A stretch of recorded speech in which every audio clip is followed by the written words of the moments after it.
नमो नमः. टिळक महाराष्ट्र विद्यापीठाच्या शताब्दी वर्षानिमित्त विद्यापीठाचे आणि विद्यापीठाशी निगडीत सर्व व्यक्तींचे हार्दिक अभिनंदन आणि शुभेच्छा.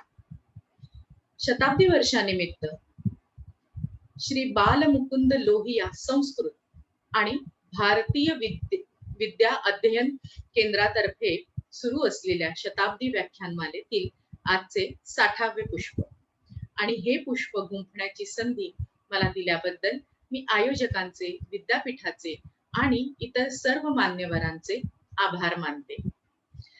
संस्कृत आणि संगीत हे दोन्ही विषय शिकण्याकरता मला आजवर अनेक गुरु आणि शिक्षक लाभलेले आहेत. त्या सर्व गुरूंना, शिक्षकांना आणि मार्गदर्शकांना वंदन करून मी आपल्या समोर माहिती मांडणार आहे.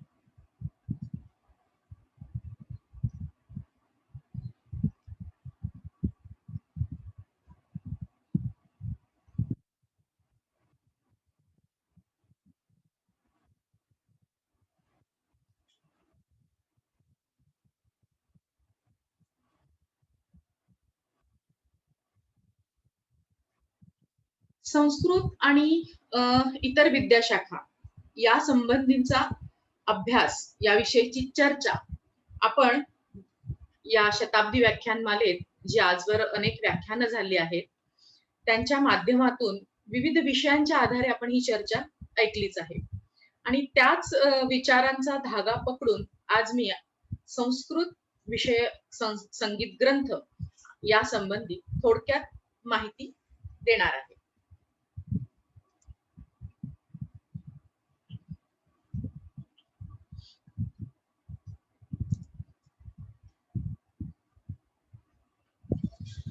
आपल्याला शब्दबोध होण्यापूर्वीच संगीत कला अस्तित्वात होती. हे निसर्गातल्या विविध घटकांच्या आधारे आपल्याला लक्षात येतं. निसर्गातल्याच वेगवेगळ्या घटकांचं बारीक निरीक्षण करूनच माणसाने संगीत कलेतल्या अनेक गोष्टी शिकून आत्मसात केलेल्या आहेत. जसं की झाडाच्या पानांची सळसळ किंवा झऱ्याची खळखळ, पक्ष्यांची किलबिल हे निसर्गातल्या संगीताची आपल्याला पदोपदी अनुभूती किंवा प्रचिती देत असतात. आणि ह्याच लयबद्धतेला लक्षात ठेवून किंवा समोर ठेवून संगीत शास्त्रकारांनी देखील संगीताचा मूळ स्रोत निसर्ग हाच आहे असं मानलेलं आहे. संगीत कलेला आपण श्रेष्ठ मानतो कारण संगीत मनाला लुब्ध करते. केवळ एखादं गाणं आपण गुणगुणलं जरी तरी आपल्याला उत्साह वाटतो, आनंद वाटतो. छोटस रडणारं बाळ सुद्धा आईच्या अंगाईने अगदी शांत होतं, हसू लागतं. असं हे संगीत प्रत्येक प्राणी मात्राच्या मनावर नेहमीच भुरळ पाडत असतं. संगीत कलेने आपलं मन तर प्रसन्न होतच, शिवाय एकाग्रही होतं. आपण हा अनुभव बरेचदा घेतो की संगीत ऐकताना आपण तंद्री लागतो असं म्हणतो. खरं तर त्यावेळेस विचारांची निवृत्ती होत असते. त्यामुळे एक प्रकारची ध्यानाची अवस्था आपल्याला अनुभवता येते. म्हणूनच संगीत कला आणि साधना हे मोक्षाकडे नेणारे प्रभावी माध्यम आहे. संगीताची मुळात निर्मितीच ईश्वराशी एकरूप होण्यासाठी केली असल्याचं प्राचीन संगीत शास्त्रकार वेळोवेळी त्यांच्या ग्रंथातनं नमूद करतात. आता कुठलीही कला किंवा शास्त्र म्हटलं की ते एक नियमबद्ध किंवा सुसंगत असतं. पण ह्या स्वरूपात सुसंगत किंवा नियमबद्ध स्वरूपात येण्याआधीच ते अस्तित्वात असतं. काळाच्या ओघामध्ये त्या कलेची एक सुसूत्र मांडणी केली जाते आणि ती कला मग शास्त्र म्हणून अस्तित्वात येते किंवा शास्त्रात तिचं परिवर्तन होतं. कला हा समाजाचा संस्कृतीचा आरसा मानला जातो. त्यामुळे प्रत्येक कला आणि शास्त्र हे प्रवाही असतं. काळानुसार किंवा काल सुसंगत विचारांची किंवा विविध गोष्टींची त्यात भर पडते आणि ते अधिक समृद्ध होतं, वाढतं. आणि म्हणूनच शास्त्र आणि कला या काळाच्या मर्यादा ओलांडून सुद्धा आज वर्तमान काळात अस्तित्वात आहेत आणि त्या पुढेही राहतील यात शंकाच नाही. असा हा शास्त्र आणि कला यांचा एक सुरेख संगम आहे आणि हा संगम आपल्याला कुठे बघायला मिळतो तर ग्रंथांमधून आपण याचा आढावा घेऊ शकतो. कलेचा आविष्कार हा मुक्त असतो, त्याला कुठलंही बंधन नसतं. आपल्या विचारांप्रमाणे कलाकार त्याचा आविष्कार करत असतो. पण हे मुक्त हा आविष्कार मुक्त जरी असला तरी त्याला बंधन आवश्यक आहे. तर बंधन कुठलं तर शास्त्राचं, नियमांचं. ती चौकट असल्यावरती ते सादरीकरण सुसूत्र होतं. त्यामध्ये स्वैरतेला आळा बसतो. त्यामुळेच आपण असं म्हणू शकतो की कला आणि शास्त्र ह्या एकाच नाण्याच्या दोन बाजू आहेत. भारतीय संगीत कलेची आणि शास्त्राची परंपरा फार दीर्घ आहे, आपण सगळेच जाणतो हे. त्यामुळे ह्या कलेचे जर संदर्भ आपल्याला शोधायचे असतील किंवा याचा आपल्याला मागोवा घ्यायचा असेल तर आपण वैदिक काळापर्यंत जाऊन पोहोचू शकतो. कारण की ऋग्वेदातल्या छंदोबद्ध ऋचा हा संगीत कलेचाच आविष्कार आहे. सामवेदात शास्त्र रूपाने संगीत संकल्पना विकसित झालेल्या आपल्याला माहिती आहे. तर संगीत कलेतील संकल्पनांचा वर्तमान काळात जर आढावा घ्यायचा असेल तर ग्रंथांचं अध्ययन होणं किंवा ग्रंथ वाचन होणं, त्याचा अभ्यास होणं हे फार आवश्यक आहे. आणि याकरता विशेषतः संगीत विषयक संस्कृत ग्रंथांचं अध्ययन करणं आवश्यक आहे. या संगीत विषयक ग्रंथांची सुद्धा दीर्घ परंपरा आहे आणि सर्वच इथे नमूद करणं आपल्याला शक्य नाही. त्यामुळे त्याचा एक थोडक्यात आढावा आपण घेऊया आणि हा थोडक्यात आढावा घेण्याच्या दृष्टीने आपण या ग्रंथांना काळांच्या विभाजनाद्वारे स्पष्ट करून घेऊ शकतो.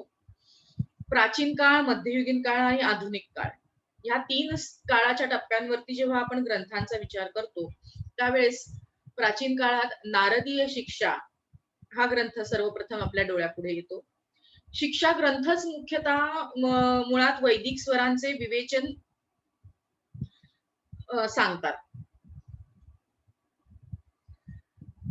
नारदीय शिक्षेमध्ये सामगायनांच्या स्वरांचे थोडं विस्तृत वर्णन केलेलं आहे. म्हणून संगीताच्या दृष्टीने नारदीय शिक्षा हा महत्वाचा ग्रंथ आहे. त्यानंतर भरताचे नाट्यशास्त्र.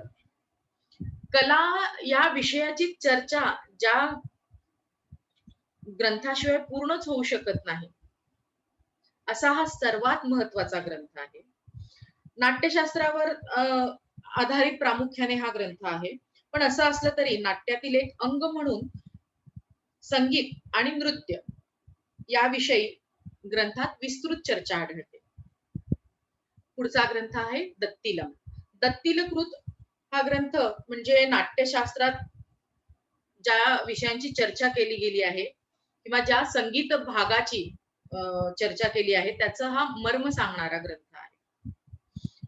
बृहद्देशी हा मतंग मुनिकृत ग्रंथ नाट्यशास्त्रानंतरचा एक संगीत विषयक, केवळ संगीत विषयक आढावा घेणारा किंवा संगीत विषयक शास्त्रदृष्ट्या माहिती सांगणारा हा महत्वपूर्ण ग्रंथ आहे. त्यानंतर येतो मानसोल्लास. मानसोल्लास हा सोमेश्वर कृत ग्रंथ असून यामध्ये धर्म, नीती, राजगुण, मंत्री किंवा पुरोहित, सैन्य, राष्ट्रपालन किंवा दंड, दान, पक्वान्न, गीत, वाद्य, वनक्रीडा असे अनेक विषय या विषयांबाबत माहिती या ग्रंथात आपल्याला विस्तृतपणे मिळते. यातील गीत आणि वाद्यादी प्रकरण हे संगीताच्या दृष्टीने आपल्याला महत्वाचे आहे. त्यानंतर संगीत रत्नाकर हा शारंगदेवकृत ग्रंथ संगीत शास्त्राच्या सर्व अंगांना स्पर्श करणारा आणि विषय प्रतिपादनाच्या दृष्टीने म्हणा किंवा स्पष्टीकरणाच्या दृष्टीने हा ग्रंथ फार विस्तृत आहे. ज्यांना संगीतशास्त्र विषयात अभ्यास करायचा असेल तर तो अभ्यास या ग्रंथाशिवाय पूर्णच होऊ शकत नाही. ही सर्व ग्रंथावली साधारण संगीत रत्नाकर पर्यंतची 12व्या शतकापर्यंत म्हणजे प्राचीन काळातली आपण मानू शकतो. नंतर संगीतोपनिषद सारोद्धार हा सुधाकर यांचा 14व्या शतकातील एक महत्वपूर्ण ग्रंथ आहे. त्यानंतर संगीत रत्नाकरावरील सिंह भूपालकृत आणि कल्लीनाथकृत टीका हे देखील अत्यंत महत्वपूर्ण ग्रंथ आहेत आणि आजही ते आपल्याला खूप मार्गदर्शक ठरतात. कारण की संगीत रत्नाकरामध्ये ज्या इतका सूक्ष्म रीतीने वर्णन केलेलं आहे, संगीतशास्त्राला विस्तृतपणे मांडलेलं आहे, तेही समजून घेण्याकरता बऱ्याच संदर्भांची, बऱ्याच संकल्पनांच्या विस्तृत स्पष्टीकरणाची आवश्यकता असते आणि ती या दोन्ही टीकांमधून आपल्याला उत्तमरित्या कळते. त्यानंतर स्वरमेल कलानिधी हा देखील एक राममत्यांचा ग्रंथ आहे. तो त्यामध्ये मध्ययुगीन थाट पद्धती सांगणारे विशेष महत्वाचा हा ग्रंथ आहे. मगाशी ज्याप्रमाणे मी म्हटलं की काळाच्या ओघात बऱ्याच गोष्टी बदलतात किंवा त्यामध्ये भर पडते, त्यानुसार ग्रंथांची रचना सुद्धा बदलत गेली. पुंडलिक विठ्ठलांचे ग्रंथ सदराग चंद्रोदय, रागमाला, रागमंजिरी हे ऐतिहासिक दृष्ट्या त्याच अर्थाने महत्वाचे ग्रंथ आहेत. पंडित सोमनाथ कृत रागविबोध हा एक देखील मध्ययुगीन काळातील महत्वाचा ग्रंथ आहे. चतुर्दंडी प्रकाशिका पंडित व्यंकटमुखी यांचा हा ग्रंथ आहे आणि हा ग्रंथ विशेषतः दक्षिण हिंदुस्थानी संगीत पद्धतीवर अवलंबून आहे, आधारित आहे. दक्षिण हिंदुस्थानी संगीत पद्धती आणि उत्तर हिंदुस्थानी संगीत पद्धती ही या मध्ययुगीन काळातच वेगवेगळ्या दोन पद्धती भारतामध्ये अस्तित्वात यायला सुरुवात झाली. याचं मुख्य कारण म्हणजे परकीय आक्रमण येऊन त्यांचे देखील काही सांस्कृतिक बदल आपण स्वीकारत होतो किंवा काळाच्या ओघात किंवा राजकीय आणि इतर घडामोडींमुळे आपसुकच ते बदल स्वीकारले गेले. त्यानंतर येतो तो संगीत पारिजात, अहोबल पंडित यांचा ग्रंथ. हा उत्तर हिंदुस्थानी संगीत पद्धतीचा महत्वपूर्ण ग्रंथ सर्वच विचारवंतांनी मानलेला आहे आणि आज याच ग्रंथाविषयी आपण पुढे थोडक्यात जाणूनच घेणार आहोत. नंतर येतो तो राग तत्व विभोग, हा पंडित श्रीनिवास यांचा ग्रंथ आहे. संगीत पारिजाता खालोखाल हा ग्रंथ उत्तर हिंदुस्थानी संगीत पद्धती करता अत्यंत महत्वाचा आहे. राग तरंगिणी हा पंडित लोचनांचा ग्रंथ देखील महत्वपूर्ण आहे. हृदयदेव नारायण यांचे हृदय कौतुक आणि हृदय प्रकाश हे दोन ग्रंथ आहेत आणि हे यांचे ग्रंथ राग व थाट या संकल्पनेकरता अत्यंत महत्वाचे आहेत. कारण की उत्तर हिंदुस्थानी संगीत हे संगीत पारिजातानंतर बऱ्यापैकी प्रस्थापित झालं होतं, त्यामुळे याच्यामध्ये त्यांनी राग आणि थाटाचं जे वर्गीकरण केलेलं आहे ते अभ्यासण्यासारखं आहे. संगीत सारामृत हा तुलाजी यांचा ग्रंथ आहे. श्रीमल लक्ष संगीतम, श्रीमल लक्ष संगीतम हा पंडित भातखंडेकृत उत्तर हिंदुस्थानी संगीत पद्धतीचा अत्यंत महत्वपूर्ण ग्रंथ आहे. या भातखंडेजींनी आधीच्या ग्रंथांची उद्धरणे घेतलेली आहेत, पण त्यात त्यांनी कालसुसंगत म्हणजे आधुनिक काळात म्हणजे आपल्या स्वातंत्र्यपूर्व काळापर्यंत जे संगीताचं किंवा सांस्कृतिक वातावरण भारतामध्ये होतं, ज्याच्यामध्ये अनेक राजकीय घडामोडी, आक्रमण, सर्व गोष्टींचे खूप बदल आणि परिणाम झालेले होते. त्या दृष्टीने त्यांनी कालसुसंगत त्यामध्ये भर घातली आणि उद्धरणे घेण्याचा उद्देश असा असू शकतो किंवा आहे की काळाच्या ओघात अनेक बदल घडले तरी जी मूल तत्व आहेत कलेची ती बदलत नाही. आजही आपण ती पारंपरिकरित्या तीच वापरत आहोत, तशीच आपण ती परंपरा पुढे चालू ठेवलेली आहे. त्यामुळे त्यांना घेऊनच आपल्याला पुढे जायला लागतं आणि म्हणूनच त्यांनी ती उद्धरणे आवश्यक तिथे आणि योग्य तीच त्यामध्ये घेतलेली आहे. पंडित अप्पा तुलसी यांचे रागकल्पद्रुम व संगीत सुधाकर हे देखील उत्तर हिंदुस्थानी संगीताचे वर्णन करणारे ग्रंथ आहे. या व्यतिरिक्त अनेक हस्तलिखित किंवा दक्षिण हिंदुस्थानी संगीत पद्धतीचे नव्याने वेगळ्या पद्धतीने संस्कृतात आत्ताच्या परंपरेला साजेसे असे देखील काही ग्रंथ निर्माण झालेले आहेत. अशी ही असंख्य महत्वपूर्ण ग्रंथावली संगीत शास्त्रावर आपल्याला उपलब्ध आहे. आता काही ग्रंथांचे पूर्ण भाषांतर उपलब्ध होत नाहीत किंवा काही भाग देखील आपल्याला उपलब्ध होत नाही, पण जी माहिती मिळते त्यामध्ये आपण अभ्यास करू शकतो, त्याद्वारे आपण अभ्यास करू शकतो. वेळेअभावी आपण फक्त प्रातिनिधिक तत्वावर काही ग्रंथांचाच येथे उल्लेख केलेला आहे. आज आपण अहोबल पंडितकृत संगीत पारिजात या ग्रंथाचा परिचय करून घेणार आहोत. अहोबल पंडित यांचा काळ साधारण इसवी सन 1650 हा होता. ते दक्षिणेकडील द्रविड ब्राह्मण होते. त्यांच्या वडिलांचे नाव श्रीकृष्ण पंडित आणि त्यांनी आपल्या वडिलांकडूनच संस्कृत भाषा आणि संगीतशास्त्र यांचं शिक्षण घेतलं होतं, ज्ञान मिळवलं होतं. धनवड संस्थानात असताना त्यांनी उत्तरेकडील संगीताचा अभ्यास केला. त्यामुळे ते दक्षिणेकडचे होते आणि म्हणून काही ठिकाणी आपल्याला असे संदर्भ आढळतात की ते दक्षिण हिंदुस्थानी संगीतातले आलेले आहेत. संगीत पारिजात हा ग्रंथ काळाच्या इतक्या महत्वाच्या टप्प्यावरती होता की त्याच्यामध्ये एका काळातून दुसऱ्या काळामध्ये सांस्कृतिक घडामोडींचं संक्रमण होत होतं, बदल होत होते. त्यामुळे आणि हे कशावरून लक्षात येतं तर या ग्रंथाच्या रचनेच्या 10 ते 15 वर्षाच्याच काळामध्ये याचं पर्शियन भाषेमध्ये भाषांतर झालेलं आहे. त्या व्यतिरिक्त हिंदी, मराठी आणि बंगाली या भाषांमध्ये सुद्धा या ग्रंथाची भाषांतरे आढळतात. हा ग्रंथ 2 कांडांमध्ये म्हणजे 2 अध्यायांमध्ये विभागलेला आहे. दोन्ही कांडांमध्ये मिळून 12 प्रकरणं आहेत आणि सुमारे 1124 श्लोक आहेत. आता यातील दोन्ही कांडांतील प्रकरणांचा जर आपण विचार केला तर संगीतशास्त्रीय दृष्ट्या संगीत ग्रंथांची जी रचना असली पाहिजे त्याच रचनेला किंवा त्याच स्ट्रक्चरला त्यांनी फॉलो केलेलं दिसतं आपल्याला. पहिलं आहे उद्देश प्रकरण. यामध्ये हा ग्रंथ लिखाणाचा त्यांचा उद्देश काय आहे, शिवाय आधी होऊन गेलेल्या मुनींचे किंवा पूर्वासुरींचा उल्लेख त्यांनी केला आहे. संगीताचं महत्व सांगणारे काही श्लोक आहेत किंवा संगीताचा उद्देश देखील सांगणारे काही श्लोक आहेत या प्रकरणामध्ये, की जसं मोक्षाची प्राप्ती मिळवण्याकरता संगीत हा एक संगीताचा उद्देश आहे, संगीत शिकण्याचा किंवा आत्मसात करण्याचा. नंतर येतं ते स्वर प्रकरण. यामध्ये स्वरांचं विवेचन आहे, म्हणजे स्वर कोणते, किती, तीव्र स्वर किती, कोमल स्वर किती, हे सर्व विस्तृत वर्णन त्यामध्ये आहे.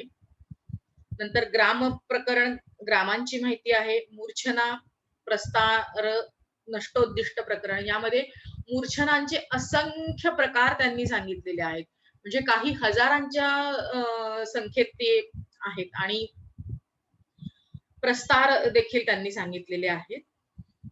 नंतर येतं ते वर्ण अलंकार प्रकरण. वर्ण आणि स्वरालंकार याचं विस्तृत वर्णन त्यांनी दिलेलं आहे. सोदाहरण अलंकार त्यांनी स्पष्ट करून सांगितलेले आहेत त्यामध्ये. नंतर येतं गमक प्रकरण, स्वरस्थान लक्षण. स्वरस्थान लक्षणामध्ये स्वरांचे वीणेवरील स्थान, स्वरांची वीणेच्या तारेच्या लांबीवरची निश्चिती, स्वर निश्चिती हा एक महत्वपूर्ण भाग अहोबल पंडितांच्या ग्रंथात आपल्याला आढळतो आणि हे त्यांचं महत्वपूर्ण योगदान सुद्धा आहे. नंतर येतं समय निरूपणम. समय निरूपणम हे रागांच्या गायनाच्या वेळेशी संबंधित प्रकरण आहे. त्यानंतर राग प्रकरण. यामध्ये त्यांनी जवळजवळ 50 रागांचं वर्णन हे स्वर विस्तारांच्या आधारे केलेलं आहे. नंतर येतं गायन गुण दोष प्रकरण. ही सर्व प्रथम कांडातली प्रकरणं झाली. त्यानंतर द्वितीय कांडात वाद्य निर्णय प्रकरण आणि ताल प्रकरण अशी 2 प्रकरणं आहेत. यामध्ये वाद्यांचं वर्णन आहे आणि तत्कालीन वाद्य जी अस्तित्वात होती आणि त्यापूर्वीची याचं सुद्धा त्यांनी सुंदर वर्णन केलं आहे. ज्यातून आपल्याला खूपच ऐतिहासिक दृष्ट्या महत्वाची अशी माहिती मिळते. अशा प्रकारे अहोबल पंडितांनी प्राचीन संगीत शास्त्र ग्रंथातील ग्रंथरचनेचा क्रम जो होता तो तसाच ठेवून संकल्पनांचं विश्लेषण केलं आहे. आता ग्रंथाची थोडक्यातच माहिती देणार आहे, कारण की संपूर्ण ग्रंथाचं विश्लेषण करणं हे शक्य नाही. त्यामुळे आपण एकाच मुद्द्याचा इथे थोडक्यात आढावा घेऊन एका मुद्द्याचा आपण विचार करू, एका प्रकरणाचा. त्याद्वारे आपल्याला अहोबल पंडितांच्या ग्रंथाचं वैशिष्ट्य सुद्धा लक्षात येईल. त्याकरता अलंकार, वर्ण अलंकार ह्या प्रकरणाची किंवा या विषयाची मी निवड केली आहे. कारण की वर्ण अलंकार, स्वरालंकार हे सर्वसामान्यपणे आपल्याला माहिती असतात. त्यामुळे मी खर तर ह्या प्रकरणाचा किंवा ह्या टॉपिकचा विचार इथे केलेला आहे. आणि त्यापूर्वी मात्र अलंकार म्हटलं म्हणजे, स्वरालंकार म्हटलं म्हणजे स्वराचा विचार येतो. जेव्हा आपण स्वराचा विचार करतो त्यापूर्वी श्रुतींचा विचार येतो आणि श्रुतींच्या आधी नादाचा विचार होतो. हा अशी नादापासून ही जी साखळी आहे, ही सर्व ग्रंथांमध्ये हा धागा आपण प्राचीनच मानतो, कारण की ही मूल तत्व आहे. नाद, श्रुती आणि स्वर. त्यानंतर जे काही बदल झाले ते आपण अलंकारांपासून झाले, किंवा बदल म्हणण्यापेक्षा त्याच्यामध्ये कालसुसंगत वृद्धी झालेली आहे. त्या संकल्पनेचा कालसुसंगत विस्तृतपणा त्या संकल्पनांना आलेला आहे. त्यामुळे मी अलंकार ह्या एका छोट्याशा प्रकरणाची, खरं तर छोटं नाहीये ते प्रकरण, पण समजायला त्या मानाने सोपं आहे म्हणून मी निवड केलेली आहे. आता अलंकार या संकल्पनेचा जेव्हा किंवा ह्या शब्दाचा आपण जेव्हा विचार करतो किंवा शब्द आपण पाहिला की डोळ्यापुढे काय येतं, तर सोन्या चांदीचे किंवा इतर धातूंचे आभूषण किंवा दागिने आपल्या डोळ्यासमोर येतात. थोडासा अधिक विचार केला तर भाषेचे उपमा, उत्प्रेक्षादी अलंकार आपल्याला, साहित्यातले जे अलंकार आहेत ते आपल्याला आठवतात. पण आजच्या व्याख्यानाच्या संदर्भात षड्ज, ऋषभ, गंधार इत्यादी स्वरांनी युक्त स्वरालंकार यांची माहिती आपण घेऊया. मग अलंकार म्हणजे काय? तर ज्याप्रमाणे शारीरिक अलंकार आपल्याला आणि शाब्दिक अलंकार हे काव्याला सुशोभित करतात किंवा सौंदर्य त्यामध्ये निर्माण करतात, सौंदर्य निर्माण करण्यापेक्षा सौंदर्य वृद्धिंगत करतात, त्याप्रमाणे गायनातील अलंकार गायनाला सौंदर्य पूर्ण करतात. यात स्वरांच्या विविध चमत्कृती साधल्या जातात. म्हणजे स्वरांचे विविध प्रकारे संयोजन केले जातं. त्याचे एक विशिष्ट प्रकारचे समूह बनवले जातात, ग्रुप्स ते फॉर्म केले जातात. त्यामुळे अलंकारांचं महत्व हे सौंदर्य वृद्धी करता खूप आहे आणि म्हणूनच भरत मुनींनी ते महत्व अतिशय सुंदर पद्धतीने सांगितलंय. ते म्हणतात, शशिना रहितेव निशा विजलेव नदी लता विपुष्पेव अविभूषितेव च स्त्री गीतिही अलंकारहीना. म्हणजे जशी चंद्राशिवाय म्हणजे चांदण्या रात्रीचे सौंदर्य हे चंद्रामुळेच असते ना, त्यामुळे चंद्राशिवाय ते सौंदर्य नाही. किंवा नदी आहे पण पाणीच नसेल तर ते काहीच उपयोग नाही म्हणण्यापेक्षा, जेव्हा नदीला पाणी असतं तेव्हा आजूबाजूचा परिसर सुद्धा हरित असतो, सुजलाम सुफलाम असतो. त्यामुळे पाणी नसेल तर तोही वृक्ष वाटतो. त्यामुळे नदीला शोभाच नाहीये पाण्याशिवाय, किंवा ते अतिशय वृक्ष वाटतं. पण मोजक्या आणि मोहक अलंकारांनी सुद्धा स्त्रीचं सौंदर्य खुलून येतं. तसंच स्वरालंकारांमुळे गीतीचे सौंदर्य अधिक खुलून येते किंवा मनोरंजक होतं. म्हणजे गायनातली रंजकता, वैविध्य हे अलंकारांनी वाढवलं जातं. पण मग आपल्याला लगेच पुढचा प्रश्न पडू शकतो, की मग हे अलंकार वापरायचे कसे किंवा कसे वापरले जातात. त्याकरता संगीत शास्त्रकारांनी वर्ण संकल्पना सांगितलेली आहे. तर वर्ण म्हणजे, वर्ण हा 10व्या गणातला धातू आहे. त्याचा अर्थ विवरण करणे असा होतो. आणि वर्ण या नामाचे अनेक अर्थ आहेत, जसे रंग किंवा प्रकार आणि अक्षर इत्यादी. म्हणजे जसे भाषेतले वर्ण म्हणजे अक्षर, यापासून आपण शब्द तयार करतो, शब्दांपासून वाक्य तयार होतं, वाक्यातनं छंद आणि छंदातनं गीत तयार होतं. तसंच सांगीतिक वर्णांच्या विशिष्ट रचनेतून गानक्रिया साकारतात. गानक्रिया साकारतात म्हणजे स्वरांपासून सारे गम पधनी हे जे स्वर आहेत त्या स्वरांपासून वर्ण तयार होतात. या वर्णांतूनच अलंकार तयार होतात आणि अलंकारांद्वारेच आपण आलाप, ताना, राग विस्तार करतो. त्यामुळेच गान क्रियोच्यते वर्णः अशी वर्णाची व्याख्या अहोबल पंडित देतात.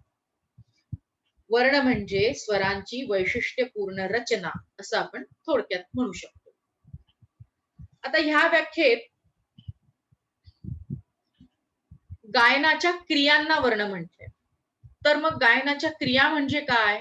तर स्वर व शब्द यांचे विवरण किंवा विस्तार होय. थोडक्यात आपण असं म्हणू शकतो की स्वरांचा विस्तार करण्याच्या क्रियेला वर्ण म्हटलं आहे. यात गीत योजनेसाठी स्वरांची विशिष्ट प्रकारे मांडणी केली जाते. मग अशी मी ज्याप्रमाणे म्हटलं की स्वरांचे विशिष्ट प्रकारचे ग्रुप केले जातात किंवा समूह केले जातात, त्यांची विशिष्ट प्रकारची एक गुंफण केली जाते आणि ती गुंफण जर सुंदर असेल तर गाणं देखील सुंदरच होणार आहे. तर हे वर्ण 4 प्रकारचे सांगितलेले आहेत: स्थायी वर्ण, आरोही वर्ण, अवरोही वर्ण आणि संचारी वर्ण. स्थायी वर्ण यात स्वरांवर काही काळ विश्रांती घेऊन मग पुढचा स्वर गायला जातो. उदाहरणार्थ सा सा रे रे अशा प्रकारे. आरोही वर्ण या वर्णाच्या नावातच आपल्याला लक्षात येतं की स्वर चढत्या क्रमाने गात जाणे. सा सा रे ग अशा प्रकारे. आणि अवरोही वर्ण आरोहीच्या विपरीत क्रिया. संचारी वर्ण स्थायी, आरोही, अवरोही या तीनही वर्णांच्या एकत्रित करणाने किंवा एकत्रितपणे हा संचारी वर्ण तयार होतो, जो सर्वत्र संचार करतो. उदाहरणार्थ सा ग रे म ग प अशा प्रकारे हे वर्ण आपल्याला थोडक्यात समजून घेता येतात. स्वरांचे वेगवेगळे संयोजन किंवा कॉम्बिनेशन्स करून वर्ण प्रकार गीताला खुलवतात, म्हणजे अलंकृत करतात. त्यासाठीच शास्त्रकारांनी अलंकारांचे विविध प्रकार या वर्णांच्या आधारे स्पष्ट केलेले दिसतात. आपण मगाशी अलंकारांची चर्चा सुरू केली त्यावेळेस अलंकार्य शब्दाची ढोबळमानाने किंवा सर्वसाधारणपणे अर्थ पाहिला होता. आता अलंकाराची सांगीतिक दृष्ट्या आपण व्याख्या बघूया. क्रमेण स्वर संदर्भम अलंकारम प्रचक्षते अशी अलंकाराची व्याख्या सांगितलेली आहे. आता या व्याख्येत 2 शब्द महत्वाचे आहेत: क्रम आणि संदर्भ. क्रम शब्दामध्ये स्वरांची योग्य गुंफण अपेक्षित आहे, कारण स्वरांची गुंफण योग्य प्रकारे केली तरच गायन प्रभावी होतं. आणि संदर्भ या शब्दात एकत्रितपणा, सातत्य किंवा सलगता, रचना अशा वेगवेगळ्या अर्थछटा आपल्याला दिसतात. म्हणून या शब्दांना महत्व आहे. म्हणजे उदाहरणार्थ राग गायन करताना रागातील स्वरांचा क्रम, संगती इत्यादी आधारे केले जाते. आणि ही संगती, स्वरांची जी संगती लावणे आहे ती आपण वर्ण अलंकार यांच्या आधारावरच लावू शकतो. वर्णांचे जे स्थायी, आरोही, अवरोही आपण प्रकार बघितले, त्यांच्या आधारे हे अलंकार गुंफले जातात. म्हणूनच तो क्रम आणि तो संदर्भ अलंकारांच्या व्याख्येत महत्वाचा आहे. सगळे संदर्भ लक्षात घेऊन, सगळे म्हणजे रागामध्ये कुठले स्वर वर्ज्य आहेत किंवा कुठले स्वर कोमल आहेत, तीव्र आहेत, ह्या सगळ्याचा विचार करून त्या प्रमाणात किंवा त्याला साजेसे अलंकार त्यात गुंफले की ती संगत छान होते. त्या अनुषंगाने राग गायनात अलंकार जर आपण वापरले तर गायनामध्ये एक समतोलपणा येतो आणि गाणं अधिक रंजक होतं. उदाहरणार्थ आपण असे बघू की आपण मण्यांची माळ गुंफतो. ती गुंफताना आपण काय विचार करतो? मण्यांचे आकार एकसारखा असला पाहिजे किंवा एक छोटा एक मोठा घेतला तरी तो आपण त्याची संगत अशी लावतो की एक छोटा मग त्याच्या आड मोठा मग छोटा मोठा अशा प्रकारे घेतो किंवा रंगसंगतीचा सुद्धा आपण गुंफताना विचार करतो. तर अशी सुंदर विचार करून योग्य प्रमाणात जर ती माळ ओवली गेली तर ते अधिकच मोहक दिसते, सुंदर वाटते. हाच नियम स्वरालंकारांना लागू होतो. आपले पूर्वज किंवा जे शास्त्रकार होते ते प्रत्येक गोष्टीचा किती मुळापासून आणि खोलवर विचार करतात ह्याचा इथे आपल्याला प्रत्यय येतो आणि संस्कृत विषयाचा अभ्यास करताना मला तर हा प्रत्यय नेहमीच येतो, मला नेहमीच जाणवतो. आता इथे देखील वर्ण आणि अलंकार संकल्पनेला विस्तृतपणे विशद करून झाल्यावरती किंवा त्याची व्याख्या आणि उदाहरणं दिल्यावरती अलंकारांच्या विविध प्रकारांची चर्चा ग्रंथांमध्ये आढळते. आता अलंकारांचे प्रकार सुद्धा आहेत ही माहिती संगीतशास्त्रीय ग्रंथ वाचनानंतरच आपल्याला मिळते. तसे आपण ढोबळमानाने वेगवेगळ्या तालांमध्ये बद्ध किंवा 3 स्वरांचे, 2 स्वरांचे, 4 स्वरांचे, 5 स्वरांचे असे अलंकार, असे साधारण प्रकार आपण म्हणू शकतो, सांगू शकतो. परंतु मध्ययुगीन काळापर्यंत म्हणजे साधारण 17व्या शतकापर्यंतच्या ग्रंथांमध्ये आपल्याला अलंकारांची नावे आणि त्यांचे उदाहरण आढळून येतात. आता सध्याच्या प्रचलित संगीत गायन पद्धतीमध्ये आपण पूर्वीचे अलंकार वापरतो, शिकतो, पण नावानिशी आपण ते अलंकार आता शिकत नाहीत किंवा तसा प्रघात आता राहिलेला नाहीये. तसेच काळाच्या प्रत्येक टप्प्यावर शास्त्र विकसित होतं हे आपल्याला माहितीच आहे. त्याप्रमाणे या अलंकारांच्या प्रकारात देखील वाढ झाली आहे. बृहदेशी ग्रंथामध्ये अलंकारांचे 33 प्रकार सांगितले, अर्थात असे वर्णांच्या आधारेच सांगितलेले आहे. संगीत रत्नाकरातही 63 प्रकार आहेत, तर संगीत पारिजातात ही संख्या अजून वाढलेली दिसून 69 इतकी झालेली आपल्याला दिसते. यात अहोबल पंडितांनी स्वरचित अलंकारांची भर घातल्यामुळे ही संख्या वाढलेली आहे. आता हे अलंकारांचे 69 प्रकार कोणते त्याची थोडक्यात आपण माहिती घेऊया.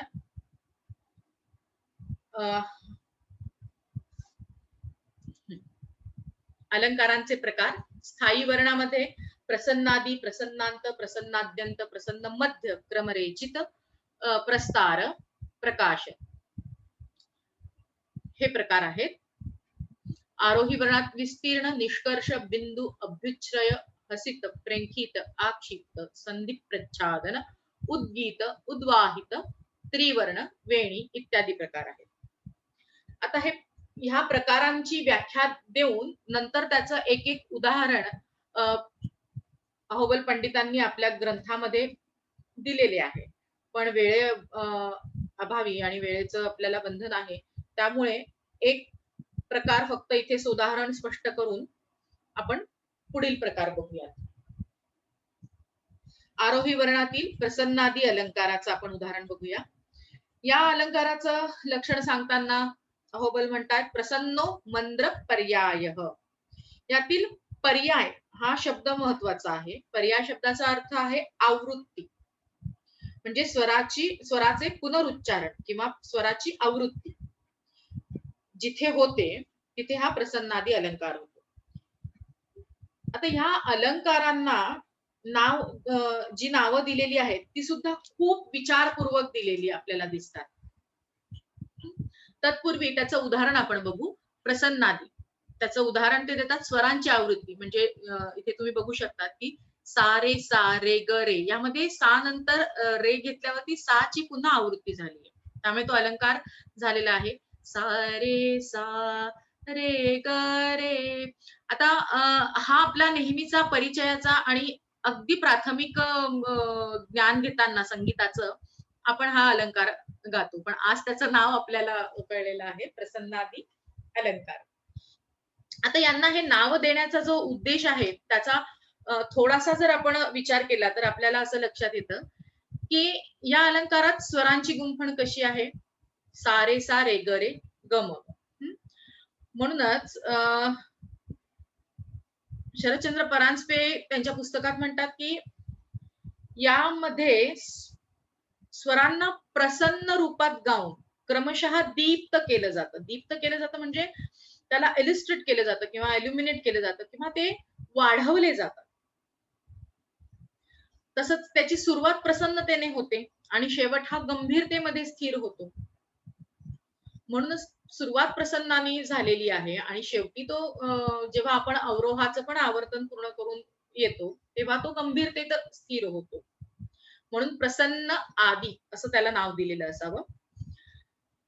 आणि ह्या त्याच्या गंभीरतेत स्थिर होणे आणि प्रसन्नतेने सुरुवात होणे या गुणामुळेच हा अलंकार आपल्याला भैरव रागासारख्या रागाच्या स्वर विस्तारात किंवा आलापी करताना या अलंकाराचा आपण विचार करू शकतो किंवा उपयोग करू शकतो.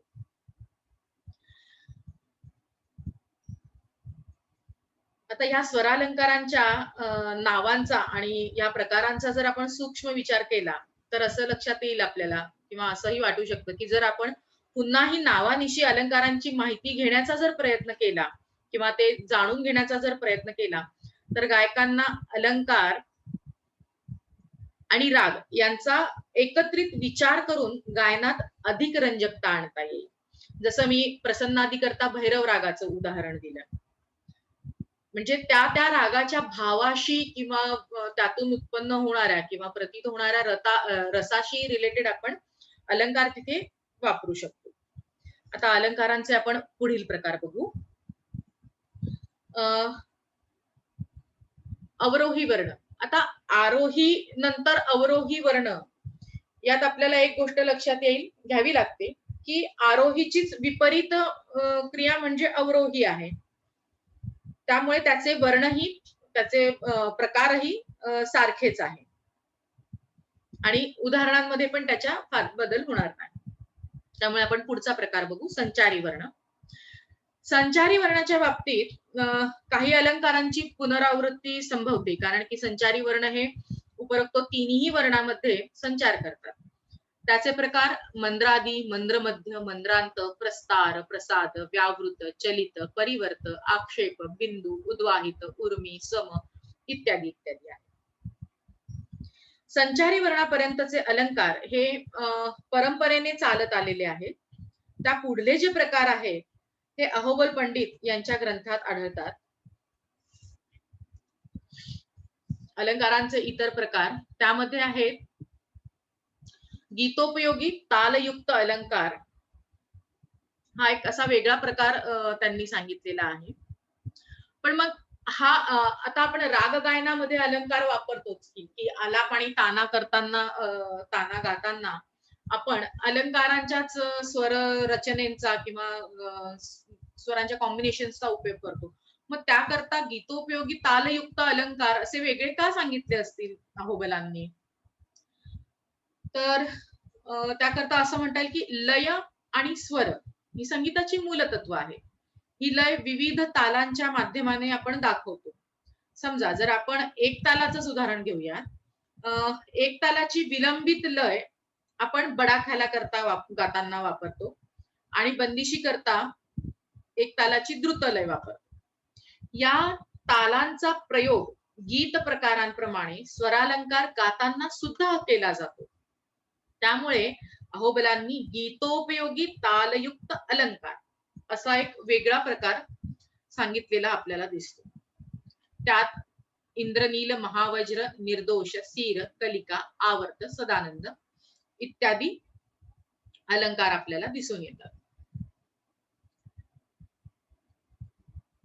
त्यानंतर पुढचा प्रकार ते सांगतात रागोपयोगी अलंकार. खरं तर आता सगळेच अलंकार राग विस्तार करताना उपयोगाचे आहेत. मग हे वेगळे प्रकार आणि त्यामध्ये 5 अलंकार त्यांनी का सांगितले असेल, तर त्यामागचं कारण किंवा स्पष्टीकरण त्यांच्या पुस्तकात आढळत नाही. परंतु त्या प्रकारांचा जर थोडा आपण सूक्ष्म अभ्यास केला किंवा विचार केला तर असं लक्षात येतं की अलंकार प्रामुख्याने अलंकार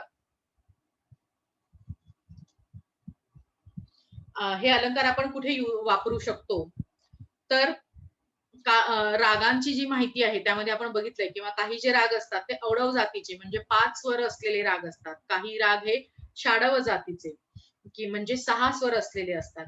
तर अशा वेळेस त्या रागांच्या विस्ताराकरता किंवा आलापतानांकरता आपल्याला हे चक्राकार, जव, शंख, पद्माकर, वारिद हे रागोपयोगी अलंकार वापरता येऊ शकतात.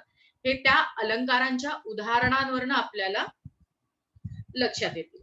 आता यातले एक उदाहरण बघू. चक्राकार अलंकाराचे. यात ऋषभ स्वराची 4 आवर्तने झाल्यावर एकदा 6 स्वर गाऊन पुन्हा ऋषभ रेची 3 आवर्तने करतात. म्हणजे एक चक्र आहे. चक्राप्रमाणे ही आवर्तनं दिसतात. म्हणूनच त्यांनी त्याला चक्राकार असं नाव दिलेलं असावं. आता राग गायन गाताना आपण अशा प्रकारच्या अलंकाराचा वापर ताना यांच्या वेळेस विशेषतः करतो आणि सध्याच्या काळात जर आपण याचा विचार केला तर पतियाला, मेवाती, किराणा या घराण्यांच्या गायकीत अशा प्रकारच्या ताना आपल्याला दिसून येतात. आता या रागोपयोगी अलंकार जे प्रकार आहेत यांच्या नावांच्या बाबतीत एक मनोरंजक किंवा वेधक किंवा इंटरेस्टिंग गोष्ट आपल्याला अशी लक्षात येते की यातील शेवटचे जे 3 अलंकार आहेत शंख, पद्माकर आणि वारिद. चक्राकार अलंकार किंवा यापूर्वीचे जे पण आपण अलंकार पाहिले, उदाहरणादाखल आपण आरोही वर्णातला प्रसन्नादी अलंकार वगैरे बघितला, तर त्याच्या नावावरनं आपल्याला त्याची रचना तशी आहे म्हणून नाव दिलेलं आहे असं आपल्या लक्षात येतं. पण शंख, पद्माकर आणि वारिद ही नावं देण्याचं काय बरं त्यामागे त्यांची योजना असू शकते, तर ती अत्यंत कल्पकतेने नावं योजली आहेत असं लक्षात येतं. त्या नावांमागे एक वेगळी गंमत दडली. यातील स्वररचनांमधून वेगवेगळ्या किंवा विशिष्ट चित्राकृती निर्माण होतात. शंख, पद्माकर आणि वारिद या नावांवरनं वेगवेगळ्या चित्राकृती निर्माण होतात. कशा? तर त्या पुढच्या स्लाइडवर आहेत. आता आपण शंख अलंकाराचं उदाहरण बघूया. त्याची रचना कशी आहे? सा सा नी ध नी नी ध प. म्हणजे सा हा ताळ सप्तकातील सा आहे. तर सा ची 2 आवर्तनं घेऊन मग नी वर येऊन ध वरती तो स्वर गेलेला आहे. म्हणजे बघा उदाहरणार्थ आपण रांगोळी काढतो. तर रांगोळीचे ठिपके आपण आधी मांडतो आणि मग त्यांना जोडतो आणि एक नक्षी किंवा डिझाईन तयार होते, एक चित्र तयार होते. तसंच या सा ते नी या स्वरांना जर आपण कागदावरती मांडलं आणि जसे ह्यांनी म्हणायला सांगितले किंवा जसे त्यांनी त्याचे समूह स्वरांचे जे समूह करायला सांगितले आहेत त्याप्रमाणे जर आपण त्या बिंदूंना जोडत गेलो तर अशा प्रकारची सुंदर चित्रकलाच तयार होते. सुंदर रांगोळीच म्हणूया त्याला तयार होते. तशी ही इथं तुम्ही चित्रात बघू शकताय. शंख या अलंकाराची सुंदर अशी शंखांची माळ गुंफली गेली आहे. पद्माकार यामध्ये गोपद्म जे आपण रांगोळीत चित्र काढतो अक्षरशः इथं स्वरांनी ती रांगोळी तयार झालेली आहे. आणि हा तिसरा वारिद. वारिद म्हणजे मेघ, पाणी वाहून नेणारा ढग आणि साधारण त्याप्रमाणेच हा आकार आपल्याला दिसतो. अशा प्रकारे ही सुंदर नक्षी हे अलंकार गाताना किंवा हे स्वरांचे कॉम्बिनेशन गाताना अशी सुंदर नक्षी कागदावर म्हणा किंवा आपल्या मनात आणि चित्रात तयार होते. हे पंडित अहोबलांचं वैशिष्ट्य आहे. वैशिष्ट्य म्हणता येऊ शकतं, की त्यांनी या अलंकारांचा अशा वेगळ्या पद्धतीने विचार करून त्यांना ही नावं दिलेली असू शकतात. म्हणजे शास्त्रकारांनी निसर्गाशी संगीताला जोडलं म्हणण्यापेक्षा संगीताच्या जवळ जाण्याचा तो प्रयत्न आहे. कारण की त्याचा मूळ स्रोतच निसर्ग आहे. हे आपल्याला इथं लक्षात येतं. असे हे बहुआयामी, बहुउपयोगी अलंकार याची आपण थोडक्यात माहिती बघितली. या अलंकारांची आपण जेव्हा स्पष्टीकरण बघत होतो, थोडक्यात माहिती घेत होतो, त्यावेळेस त्याची थोडक्यात उपयुक्तता काय आहे, हे आपल्या लक्षात आलेलंच आहे. पण यांची सांगीतिक दृष्ट्या महत्व किंवा उपयोग थोडंसं विस्ताराने आपण बघूयात अजून. अलंकारांची उपयुक्तता. स्वरांच्या स्वरूपाचे ज्ञान योग्य तऱ्हेने मिळते.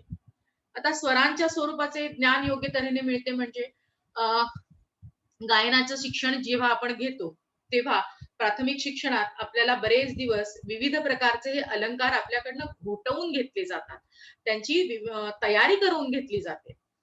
वेगवेगळ्या प्रकारे स्वरांचे कॉम्बिनेशन्स करून आपण ते आपल्याकडनं म्हणवून घेतले जातात. त्यामुळे स्वरांच्या स्वरूपाचं ज्ञान आपल्याला योग्य तऱ्हेने येतो. म्हणजे सा नंतर रे, रे नंतर ग, ही साखळी आपल्याला माहिती आहेच. पण आता जसं की इथे सा सा नी ध, नी नी ध प,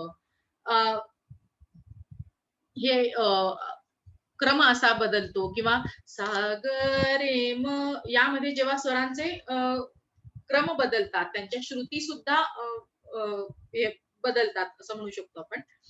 तर ही जी तयारी आहे की सा नंतर रेच्या ऐवजी डायरेक्ट सा ग लावायची किंवा हे जे स्वर आपल्या गळ्यामध्ये नीट बसवण्याची म्हणू किंवा गायनाची क्षमता, गायकाचा गळा, गायनाची प्रत, आवाजाचा पोत, ह्या गोष्टी सुधारण्याच्या दृष्टीने अलंकारांचा हा सराव आपल्याला उत्तम समजायला पाहिजे. म्हणूनच इथं म्हटले की स्वरांच्या स्वरूपाचे ज्ञान याद्वारे योग्य तऱ्हेने होते. स्वर आणि तालावर गायकांना प्रभुत्व मिळवण्याकरता अलंकार आवश्यक आहे.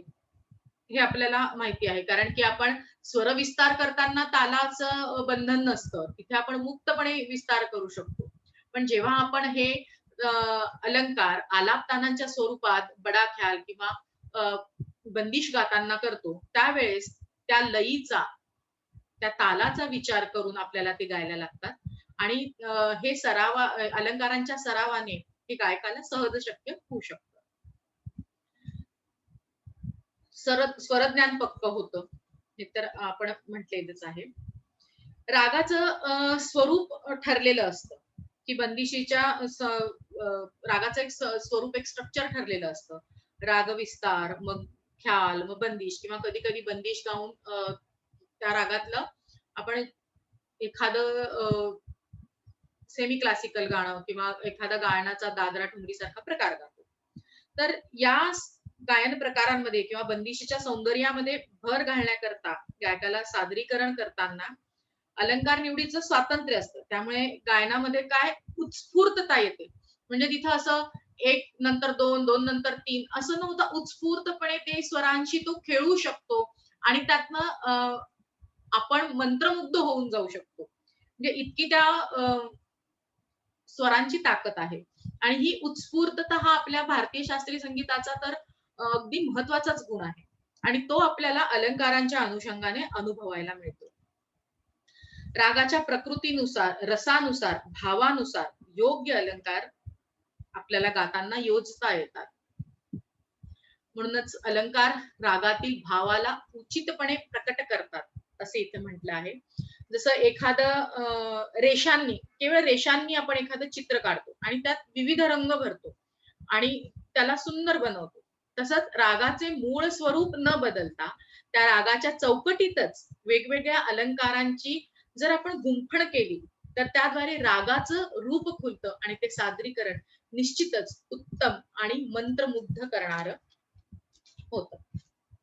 अशा प्रकारे हे अलंकार प्रकरणाची चर्चा पंडित अहोबलांच्या पुस्तकात आपल्याला आढळते. आता आपण व्याख्यानाच्या अंतिम टप्प्याकडे येऊयात. संगीत पारिजात या ग्रंथाचाच आजच्या व्याख्यानाकरता विचार मी केला. याचं कारण म्हणजे संगीतशास्त्र दृष्ट्या हा ग्रंथ अत्यंत महत्वाचा आहे. संगीत पारिजात या ग्रंथाचं संगीतशास्त्रातलं योगदान खूप मोठं आहे. कारण की हा ग्रंथ 17व्या शतकातला आहे आणि मध्ययुगीन काळात संगीत क्षेत्रात झालेल्या बदलांमुळे उत्तर हिंदुस्थानी संगीत पद्धतीचा प्रवाह अस्तित्वात येऊ लागला होता. हा एक वेगळी पद्धती अस्तित्वात येत होती आणि भारतीय आणि पर्शियन संगीताच्या संगमातून उत्तर हिंदुस्थानी संगीत पद्धत विकसित व्हायला लागली होती. त्यामुळे कलेच्या सादरीकरणात तर बदल होतच होते, पण संस्कृत ग्रंथांचे पर्शियन आणि इतर भाषांमध्ये भाषांतर किंवा इतर भाषेतील ग्रंथ हे संस्कृत भाषेमध्ये भाषांतरित किंवा अनुवादित याच काळात अधिक झाली. त्यामुळे संगीत पारिजाताला आपण 2 काळांना जोडणारा दुवा आहे असं म्हणू शकतो किंवा तो संगीताच्या 2 प्रवाहांना जोडणारा दुवा, महत्वाचा दुवा आहे असं आपण म्हणू शकतो. अहोबल पंडितांच्या ग्रंथाच्या आधारे आपल्याला काही प्राचीन